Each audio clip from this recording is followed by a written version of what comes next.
Hey guys, Enigma here, or Enigma Hack, or Dave, whatever you want to call me. Some people have requested that I do kind of an A-B comparison to show you the differences between the Korg Kronos and the Korg Kronos2. I'm not going to go over the technical details. They're basically on the inside the same machine, other than, you know, like this one's upgraded. I've got 4 gigs of RAM. It can only see 3. This one's comes stock with 4 gigs of RAM, but it can only see 3, so no functional difference there. This one by default, the first one comes with a 30 gig hard drive. This one comes with a 62 gig hard drive right out of the box. Both have expandable drive options and so on and so forth. So not going into that side of things so much. Visually or aesthetically, they're identical in terms of, I mean, you know, you've got the wood end caps and things like that. These upper knobs here on the old Kronos are a little tiny bit bigger, or that's what it feels like to me, than these ones here on the Korg Kronos2. Otherwise, I mean, everything pretty much feels the same. The key action feels basically the same, but what I wanted to more so focus on was actually the sound. So one of the big things that, you know, I for the last 3 or 4 months, having owned this one, I just got the Korg Kronos2 maybe like less than a week ago, right?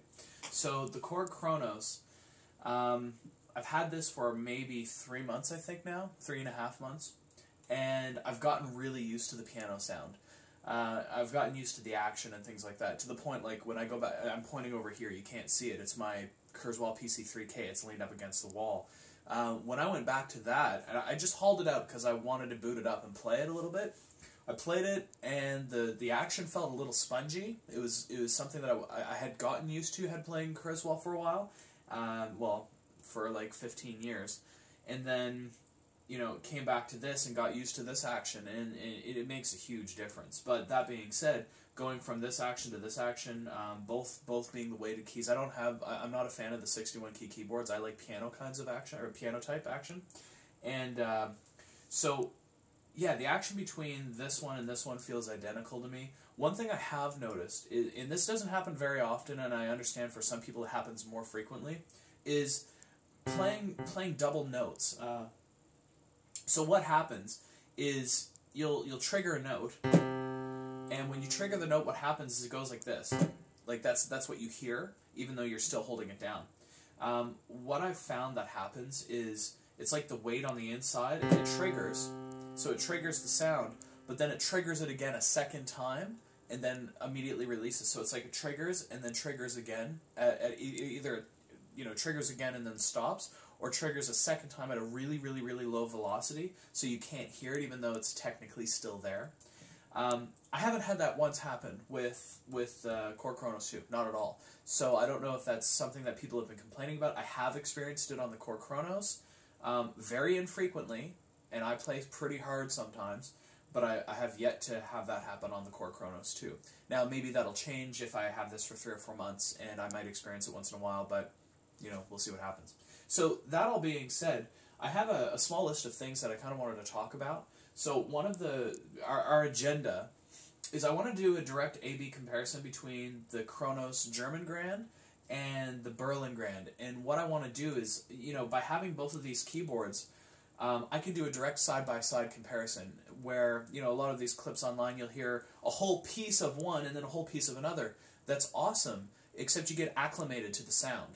So what I'd like to do is, you know, right smack in the middle of a song, I'll be playing, and then I'll just switch pianos, and like, so you can hear partway between the song. I honestly have some gripes about the Berlin Grand. There are things that I do not like about it, and I don't know if it's just because I got used to the German Grand and how, like, perfect of a sound it is. And I don't mean perfect that as in, like, it's applicable in every application. I mean perfect in terms of there are no obvious flaws when you look at the velocity layers, when you look at, you know, lower versus higher notes. There's no real obvious things that stand out as being totally off the wall. You know, the Berlin Grand, I found a couple of things that I honestly find myself avoiding using it for a few different reasons. So I just want to point those things out, and maybe it doesn't bother you. Maybe it's a character that you appreciate. It's not for me, but I'll show you, you know, what it does, and then you can kind of decide if that's something that you like or not, and I'll leave that up to you. I also want to talk about the key action a little bit. Actually, I don't really need to. I had it on my list of things to do. Already did that, so check for that one. I wanted to do some comparisons of some of the combis. So somebody was asking, you know, does the Kronos 1 have different effects, filters, and so on compared to the Kronos 2? The answer is no. I mean, there are new sounds, there are new samples that come stock. There's nothing in here, though, that you can't buy as part of the upgrade package and put that in your Kronos 1 and basically have effectively the exact same machine minus some wooden end caps, right? So, and maybe a warranty. I also wanted to do some of the demo, or a demo of some of the new sounds that are here as part of the, like, the, not vintage synth, but like the popular sounds. There's a couple in there that I find really awesome that I have yet to be seen online having demoed. So it's only like a small handful, because there's a lot of songs in there and I don't know them all. But there's a few that I picked out that I think are worthy of praise and mention. And I also wanted to do just a couple of sounds to do, you know, as part of that theme of the popular synth pack. There's a popular synth pack, it's volume 1 and 2, and forgive me, I don't know the name of the person who created it. Maybe I'll put it in the description in the comment section below, down there. I guess I've not done this YouTube thing very much, so sure, down there. But what I want to do is I want to compare the free pack, which has a lot of really great sounds, and some of them are actually duplicated in the Korg Kronos 2 as part of the paid upgrade. I think it's like EX7 or something. I forget which one it is, the popular synth sound pack. Anyway, I wanted to show just kind of a quick A/B comparison just for a couple of the sounds to give you an idea of what some of the differences are. Specifically the ones that stand out. Some of them are like identical, like the Toto Brass, I think, is really similar, but there's ones like Jump, the Jump opening sound for Van Halen, slightly different. And there's another one that I wanted to take a look at. So, without further ado, I'm going to put on my headphones because I can't hear what's going on in here. I didn't put on my monitor, so I'm going to go all crazy. Throw on my headphones, and let's start the shootout. Alright, so first things first, I wanted to show the Berlin Grand versus the German Grand. So, this is the Berlin Grand.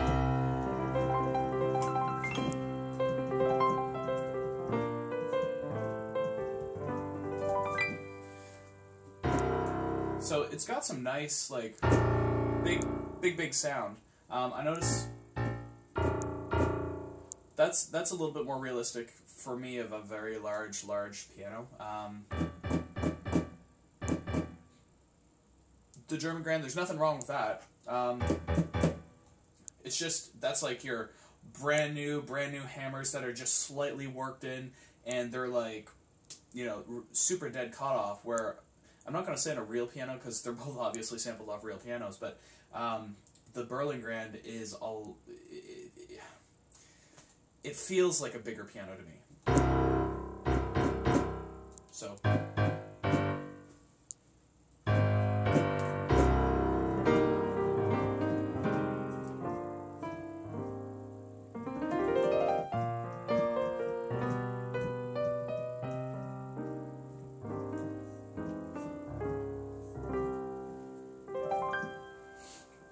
Okay, so some things that bother me.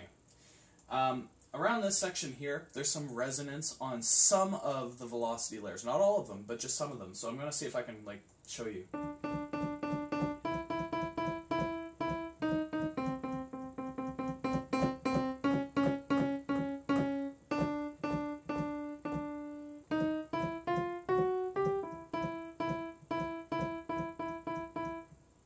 Not coming out to me right now.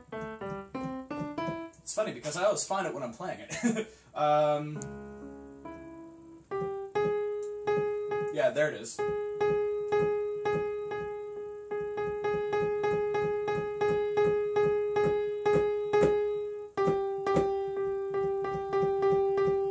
So, I don't know if you can hear it, but there's this kind of, and it's only on the right speaker, it's a little bit of resonance, that's like, it's like on one velocity layer. And so if you hit harder, it goes away. If you hit softer, it goes away. But there's just this one that it's like there. And then if I hit harder or softer, so it's this weird kind of resonance. It doesn't matter if I turn off the sympathetic resonance or not. It doesn't make any difference.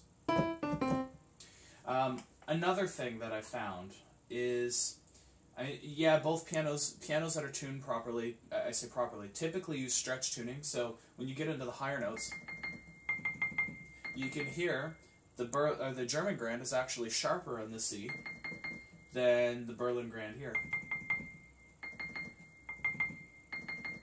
Not really a big deal, because in the context of what you're doing, it really shouldn't matter too much. There is a note that's legitimately out of tune, though.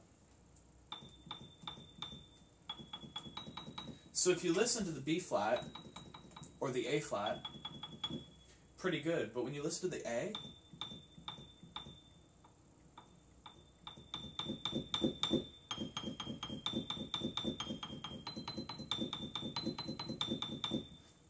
it's actually out of tune. That may not bother you, but it bothers me if I'm playing and I'm going to, like, you know, I land on that note and I'm just like, ah. So it's a small thing, but I feel as though, you know, on a professional product, that's something that, you know, shouldn't necessarily slip through the cracks. But hey, like I said, this is up to you. You might think it's awesome. You might be very happy with that. So, you know, to each their own. It's all good, right? Okay. Some of the combis. So let's find the era of Kronos. It's in here somewhere. Where'd it go? If I were smart, I'd just do a search, but I'm stubborn. Here we go. Okay. So the era of Kronos. I'll just play them side by side so you can hear them directly.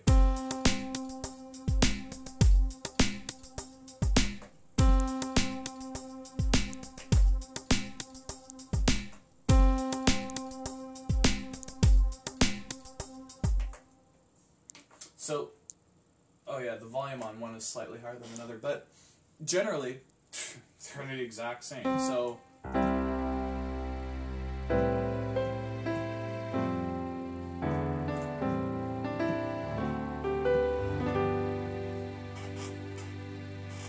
let's turn that off. Whoops.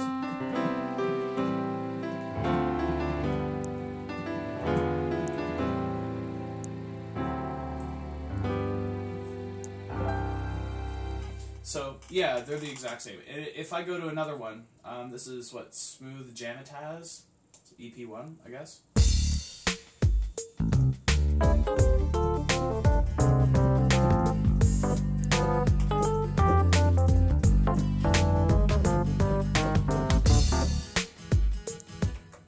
Whatever that is.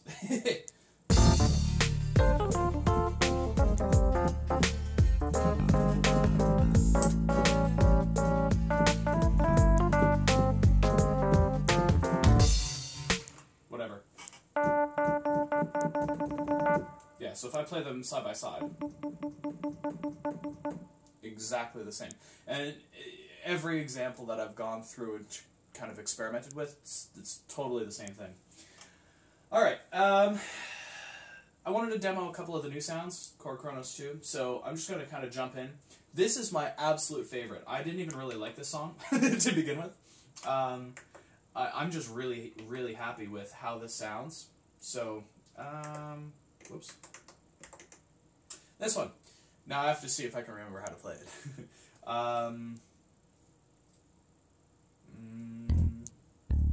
Yeah, it's in D. Okay. So here we go.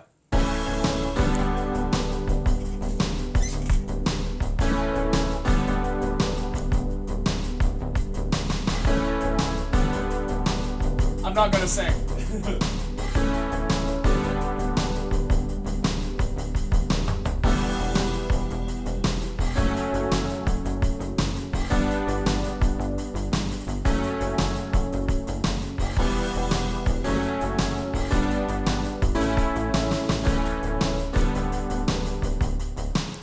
Anyway, been playing like off and on with that for a little while and singing along. I'm not going to sing for you guys. You don't want that.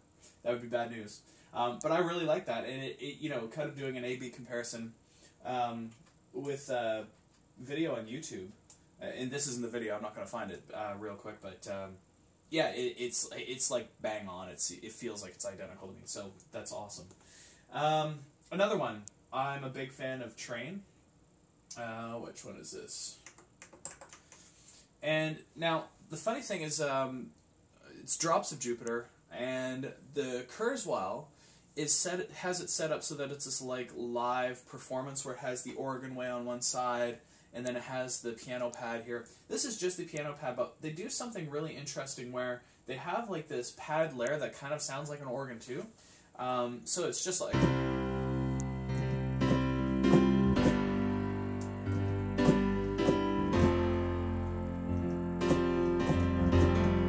And again, I'm not singing.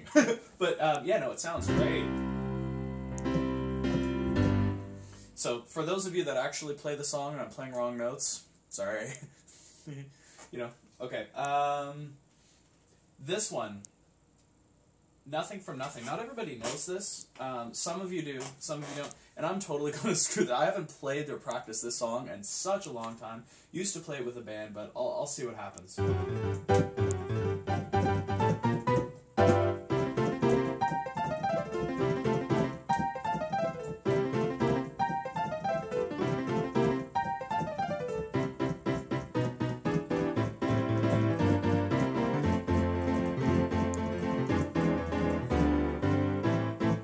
I forget the chords, but anyway, it sounds awesome. And again, it's like if you kind of do the A/B to the album, it's like bang on. I wish I had this like a year ago when I was in a band. We covered that song, and yeah, I would have saved me a lot of work, right?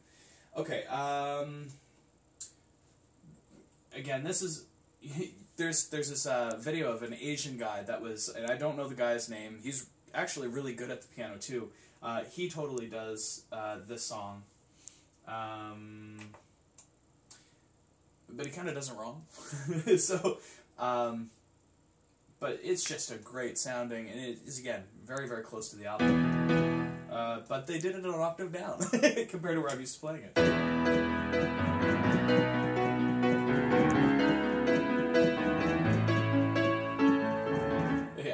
I rag him for playing it wrong, and here I go, I'm playing it wrong too, right?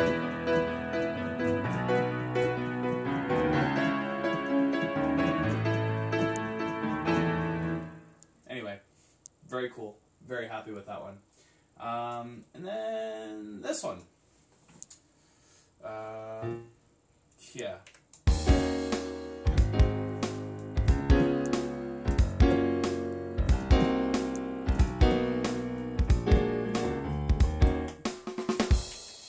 So Virtual Insanity, the piano, it's like just not quite bright enough, but it is.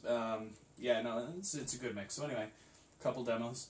So what I wanted to do is the famous synth pack. I wanted kind of to do that A/B comparison, you know, so the paid versus the free. And the first one I wanted to take a look at was Jump. So let me kind of bring those up. 78, that one, and then use a G, 116.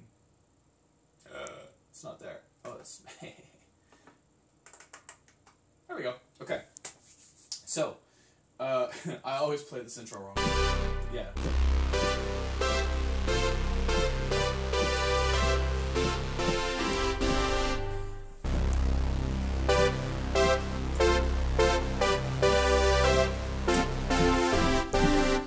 Yeah, I know I'm playing one of the wrong chords. It's like something like that. Anyway, some things that I noticed.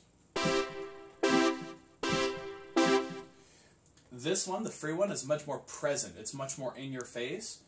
This one, it's reverby and kind of spread out. It's like instead of being bang front and center, like right in front of you, it's kind of spread out and brought back a little bit. And you can kind of hear that when you're playing it, right? Like that. And just so you can kind of tell.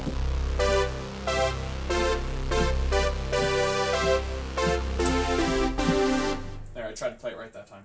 So it's, you know, it's hard to say. They're both so darn close. It's really personal preference. Just knowing how things sit in mixes and that kind of thing, I would sooner, I think, go with a free one, because you can always, you know, kind of manipulate it however you want, right? The other one that does kind of bug me a little bit, and I did wanted to point this out, is the Sweet Dreams. And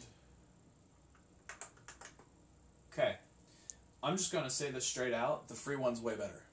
Period. The paid, I say the paid for one, but the one that kind of comes as part is the K2. It plays wrong notes, and while the synth sound is slightly more accurate, the actual synth sound from the album is kind of like a hybrid between the two. Whoever programmed this one for the free version did a much better job in terms of making sure everything was accurate. So let me show you what I'm talking about. I'm going to play on YouTube the actual sound, and then I'll kind of show you the difference, right?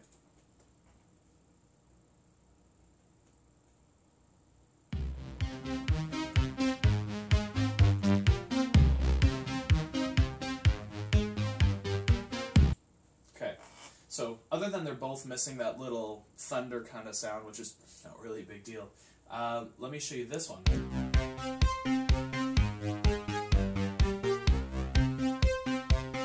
Okay, first off, there's wrong notes in there. This one doesn't have those wrong notes.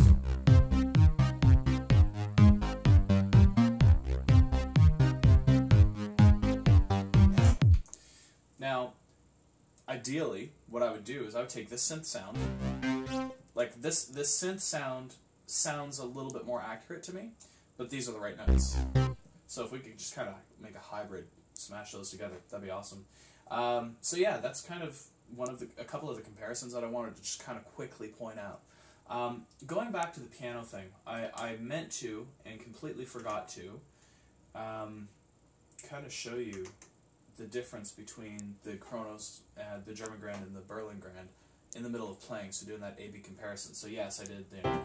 Okay, fine.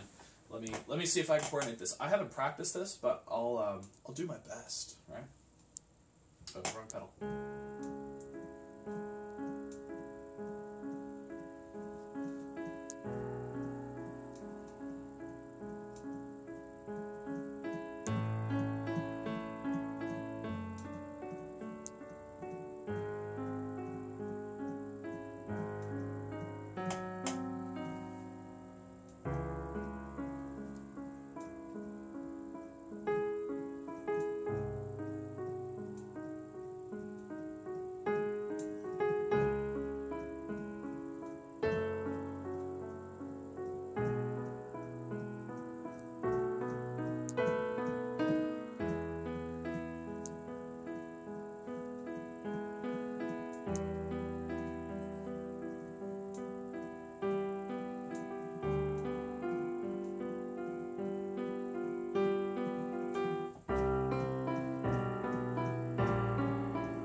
You get the point. So there's a few of those notes in here that I can hear that are resonating kind of poorly.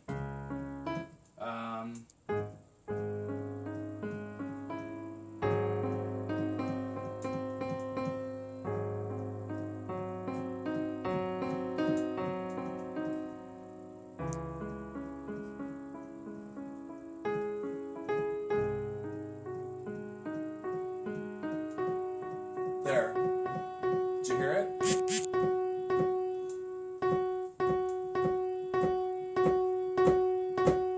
So there's some of that resonance where it's just like, ah. Anyway. And it's just this one feels cleaner. And yeah, personal preference. But anyway, there you have it. There's the demo video, if you will. So if you have any questions or anything else that you want to see me do, A/B comparison-wise, if there's anything that I said I would do and I didn't and I forgot, or anything that I missed, let me know.